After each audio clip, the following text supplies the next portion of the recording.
So housebreaking is probably the most frustrating part of the puppy experience. Today I'm going to be going over some tips and tricks for house training. If you don't already know me, I'm Stephanie of New Tricks Dog Training in Louisville, Kentucky. This is part 3 of my mini-series about puppy training. So the base rule for house training a puppy is that the max amount of time they can hold it is the number of months old they are plus 1. So if your dog is 2 months old, the maximum amount of time they can hold it is 3 hours. So 2 plus 1. Are you not impressed by my math skills?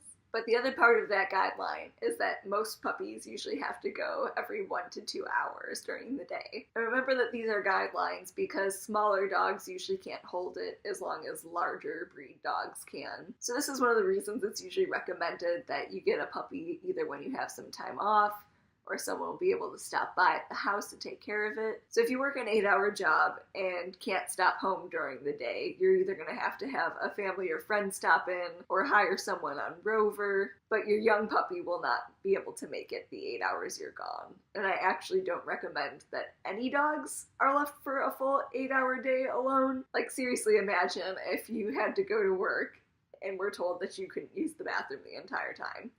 Like, you'd think that was absolutely absurd. And we're larger than dogs, so it's a little unfair to expect a dog to hold it all day while you're gone at work, especially a puppy. But when you start housebreaking your dog, the first thing you're going to want to do is pick a place in your yard for them to go. And you'll want to keep going to the same spot because this will help reinforce your dog because they can smell where they've went before. So pick a place, then pick a command. So you can use go potty, you can use do your business, whatever you want. You can pick 2 separate commands for both things, but you'll want to pick a command and give a treat to your dog when they go.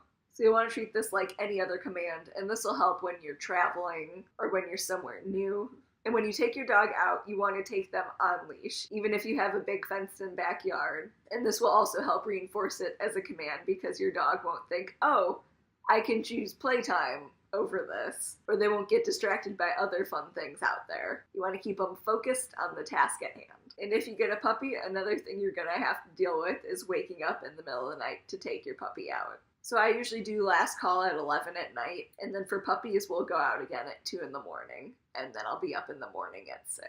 If you're working with a really young puppy, you might have to go out twice. But you'll want to set an alarm instead of waiting for your puppy to cry for you. You'll want to teach them that it's on your schedule. And this is another thing, at night you don't want to pet them, play with them, make it fun to be up. You simply want to bring them outside, give them the command, you can still give them the treat, and then bring them backside and put them right back in the crate. You don't want this to be a fun experience so they think that they can start crying and go out and have a good time with mom or dad. You just want them to do their business because they're small and can't hold it that long. And if your pup doesn't end up needing to go in the middle of the night or at any other time when they should have to go, put them right back in their crate and try again in 10 and 15 minutes. Another good trick is to write down when they do actually go to the bathroom. Just write the time down, and you'll kind of get a better idea of how often your pup has to go if there's a lot of times in the day where they aren't actually going. But as far as scheduling goes, there's some general guidelines for puppies. You should always take them out before they get put in the crate. You should take them out as soon as they come out of the crate. You should take them out about 15 to 30 minutes after they eat. And you should take them out about 15 to 30 minutes after a heavy session of playing or chewing. And this is another thing that'll kind of give you a chance to see how often your pup actually needs to go. If your dog happens to have an accident, make sure not to punish them if you haven't caught them in the act. So don't yell no, don't stick their face in it. Your dog won't understand what you're actually upset about. It'll just know you're upset. So if you catch them in the act, you can clap, try to interrupt them, yell no, and then take them outside immediately, say go potty, and then give them a treat to reinforce that you don't want them to go inside, you want them to go outside, but don't punish something that you didn't catch them actually doing.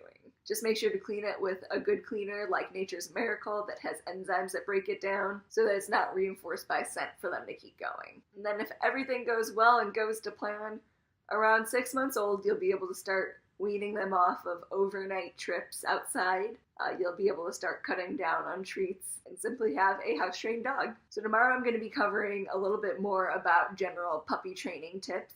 It's a little different than the way I train older dogs. But if you have any questions, let me know, and I'll see you guys tomorrow.